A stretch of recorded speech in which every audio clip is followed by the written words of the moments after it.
Hey guys, welcome to my channel. কেমন আছো তোমরা? অনেক দিন পর আবার একটা ভিডিও দিলাম। তো কালী পুজোর দিন সন্ধেবেলা বাজি ফাটানোর কিছু সুন্দর মুহূর্ত আজকে তোমাদের সঙ্গে আমি শেয়ার করব।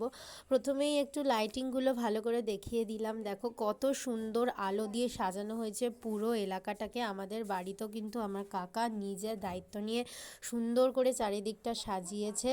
ওদিকে রাস্তাতেও ভীষণ সুন্দর আলো লাগানো হয়েছে, যেটা কিন্তু খুবই সুন্দর লাগছে। আমি তো ওখানে ছবিও তুলেছি দাঁড়িয়ে, এত সুন্দর লাগছে। তারপরে আমি একটু রং মশাল ধরাচ্ছিলাম, আমার সবচেয়ে ভালো লাগে রং মশাল ধরাতে। ওইদিকে বোন একটুখানি তারাবাতি ধরাচ্ছিল, তারপর একটু চটপটি ফাটিয়েছিলাম সবাই মিলে।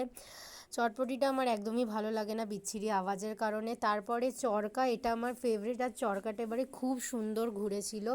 আর ঘুরতে ঘুরতে তো এটা দরজার বাইরে বেরিয়েই যাচ্ছিলো, কিন্তু বেরোতে বেরোতে আর বেরোয়নি। তারপরে তুবড়ি ফাটিয়েছিলাম আমি, এটা এবছর বেস্ট বাজি ছিল। তুবড়িটা এতটা হাইট অবধি উঠেছিল, এটা কিন্তু ভীষণ দেখতে ভালো লাগছিল সামনে থেকে দেখলে তবেই বোঝা যাবে। So tata.